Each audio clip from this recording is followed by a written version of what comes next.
Magandang umaga guys, bali yan po ay video kagabi na kung saan nagkaroon ng live patrol ceremony para sa nalalapit namin na kapistahan dito guys sa December 16 sa aming barangay at yun nga yung tema ay pista na Pasko na 2024 ano. So yan nga guys, hindi tayo nagsisimula yung program ano.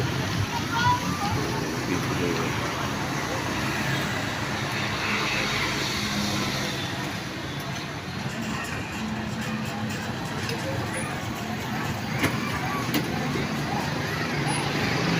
Bali, December 16 talaga yung kapistahan dito sa aming barangay guys ano.